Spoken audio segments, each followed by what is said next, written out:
நமச்சிவாய்.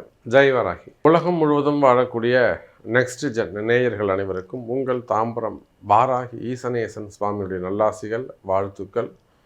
ஜெய் வாராகி, ஜெய் வராகி. பொதுவாக இன்றைய கால சூழ்நிலை குடும்பத்தில் நிறைய பிரச்சனைகள் இருந்து வருது. ஒரு ராசிக்கும் பொதுவாக எந்த ராசியாக இருந்தாலும் சரிதான், மேக்சிமம் அது சனி பகவானுடைய தொந்தரவாகத்தான் இருக்கும். ஏன்னா 6 ராசிக்கு 12 ராசியில் 6 ராசிக்கு சனியுடைய பார்வையோ அல்லது சனியுடைய செயல்பாடோ இருக்கும். உதாரணமாக 7.5 சனினா 3 ராசிகள், யார் கும்பம், மீனம், மேஷம், 3 பேர் 7.5 சனி. அதே போல் சிம்மம், கன்னி, தனுசு இவங்க 3 பேருக்கும் கண்டக சனி, அஷ்டம சனி, அர்த்தாஷ்டம சனி. அப்போ என்ன ஆகிடுதுங்க, 6 ராசி வந்துடுறாங்க. இது இல்லாமல் ரிஷபராசிக்கு என்னது 3வது பார்வையாக பார்க்குறார். அப்போ 7 ராசி ஆல்மோஸ்ட் சனியுடைய பார்வையால் வந்துடுது. அப்போ பேலன்ஸ் இருக்கக்கூடிய ஒரு 5 ராசிகள் தான் அதுவும் ராகு கேது பிரச்சனையாக இருக்கும். அந்த ராசியில் ராகு இருக்கிறது மேபி ஏதாவது ஒரு ப்ராப்ளத்தை க்ரியேட் பண்ணும், ஒரு பிரச்சனையை க்ரியேட் பண்ணும்.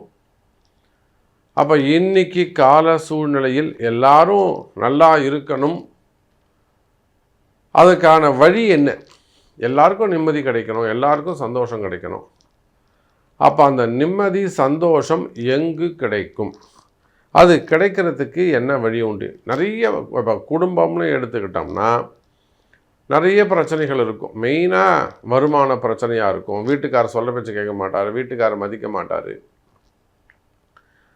இல்லைன்னா கேட்டிங்கனாக்கா மனைவி தான் அந்த குடும்பத்தை எடுத்து நடத்தக்கூடியவங்களாக இருப்பாங்க, கஷ்டப்பட்டு நடத்துவாங்க. ஆனால் வீட்டுக்குள்ளே அவங்களுக்கு மரியாதை இருக்காது.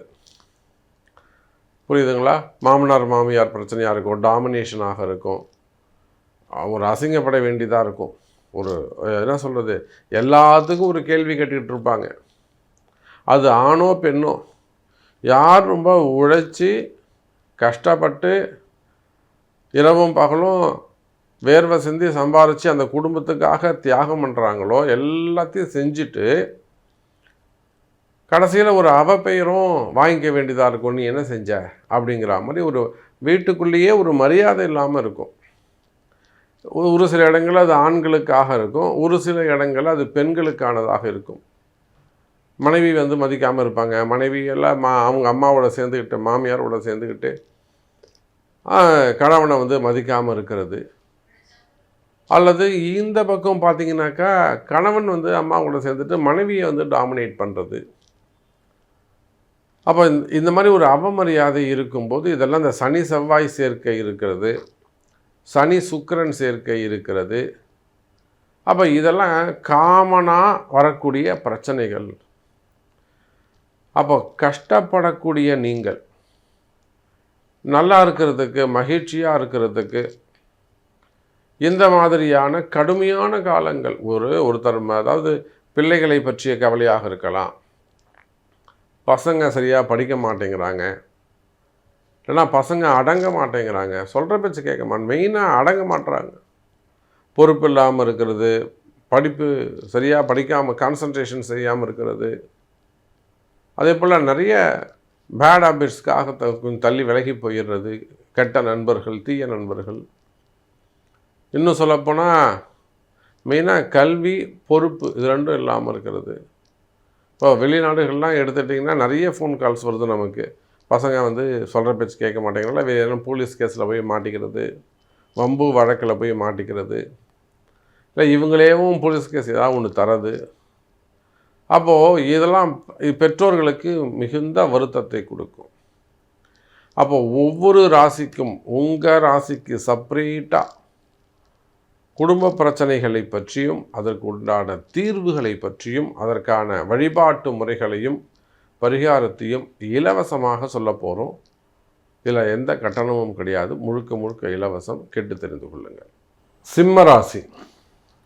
இப்போது சிம்ம ராசின்னு எடுத்துக்கிட்டிங்கன்னா நான் சொன்ன எல்லா பிரச்சனையும் அவங்களுக்கு இருக்கும். ஒரு குடும்பத்தில் வேலையின்மை அல்லது வேலை போயிருக்கும், வேலை போனதால் ஒரு குடும்ப கஷ்டம் உங்களுக்கு தெரியாதது இல்லை.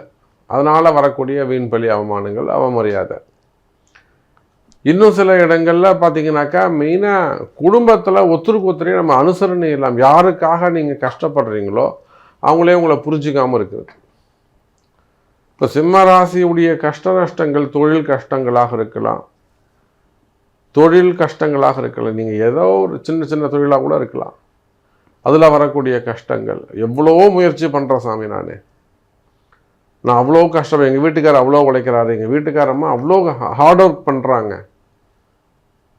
அப்போது அப்பா அம்மா அவ்வளோ கஷ்டப்பட்டு உழைச்சா கூட அந்த குடும்பம் முன்னுக்கு வராமல் இருக்கிறது.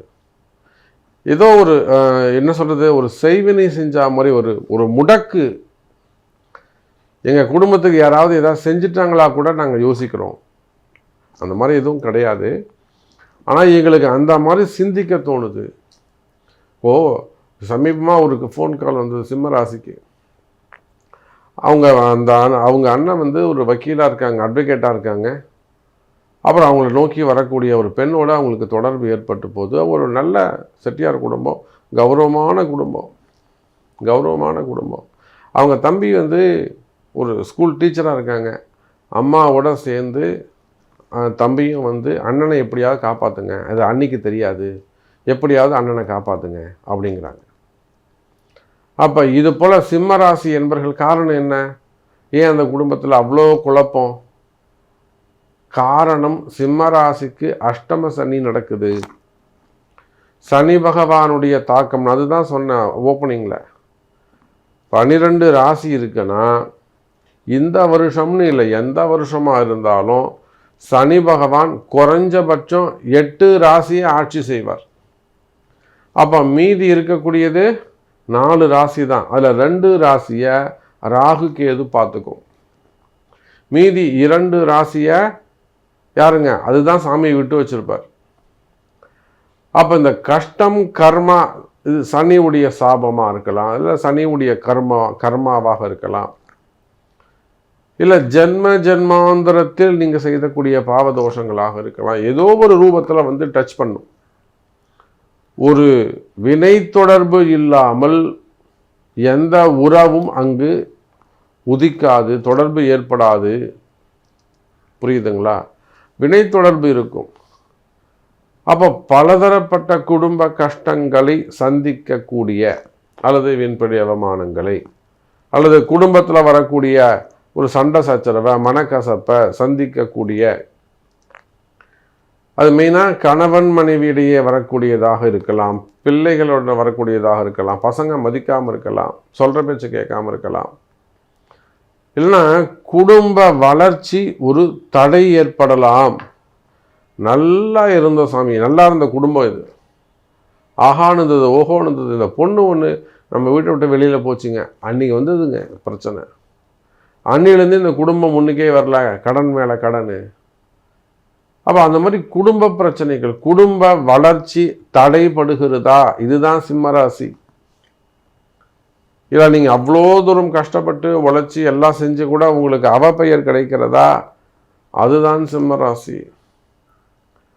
இல்லை எல்லாத்தையும் செஞ்சு முடிச்சுட்டு போய் படுத்துக்கிறீங்க, உடம்பு சரியில்லை, உடல்நிலை ஆரோக்கியம் சரியில்லை, எழுந்திருக்க முடியல, உடம்பு அடிச்சு போட்ட மாதிரி இருக்குது, காலையில் தூங்கி எழுந்துக்கவே முடியல, 2 பேரும் காலை பிடிச்சும் கையை பிடிச்சும் இழுக்கிற மாதிரியும் இருக்குது, மீறி எழுந்துக்கிற மாதிரி இருக்குது. இதெல்லாம் ஒரு அறிகுறி தான், செய்வினைக்கான ஒரு அறிகுறி தான்.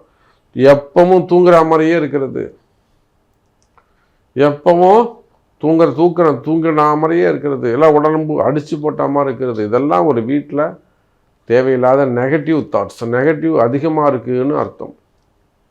அந்த வீடுகளில் தான் இந்த மாதிரியான செயல்பாடுகள், கஷ்டங்கள், குடும்ப பிரச்சனைகள், அதே போல் கணவன் மனைவி பிரிவுகள், பல விஷயங்களால், வேலை வாய்ப்பாக இருக்கலாம், வருமானமாக இருக்கலாம், காசு பிரச்சனையாக இருக்கலாம், சொத்து பிரச்சனையாக இருக்கலாம், அல்லது மாமனார் மாமியாரால் வரக்கூடிய பிரச்சனை. இது வந்து பொதுவாக சிம்ம ராசிக்கு இப்போ அது நேரம் சரியில்லாமல் இருக்குது. இப்போ சனி தோஷம், சனி பிரீத்தி, இதுதான் உங்களுக்கான பரிகாரமாக அமைகிறது.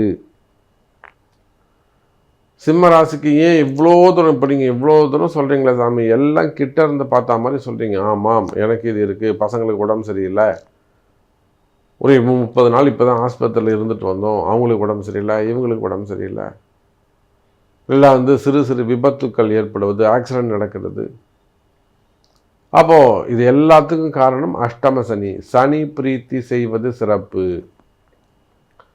அப்போ இந்த பிரச்சனையே இருக்கக்கூடாது சாமி, வீடு நிம்மதியாக இருக்கணும், குடும்ப கஷ்டம் இல்லாமல் இருக்கணும், மனசில் மகிழ்ச்சி இருக்கணும், பிள்ளைங்க நல்லா இருக்கணும், கணவர் நல்லா இருக்கணும்னா அதுக்கு ஒரே தீர்வு அவங்களுடைய பிறப்பு ஜாதகம்தான் பேசும். அப்போ இந்த கர்மா, இந்த அஷ்டம சனியை நீங்கள் எப்படி சமாளிக்கிறது, இந்த சனி பார்வையிலிருந்து நீங்கள் தப்பிக்கிறதுக்கு என்ன செய்யணும், இதை செஞ்சால் நீங்கள் சனி பார்வையிலிருந்து தப்பிக்க முடியும் அப்படின்னா அதுக்கான பரிகாரங்களை செய்வது நல்லது. அதுக்கு முக்கியம் உங்களுடைய பிறப்பு ஜாதகம். சிம்ம ராசி அன்பர்களே,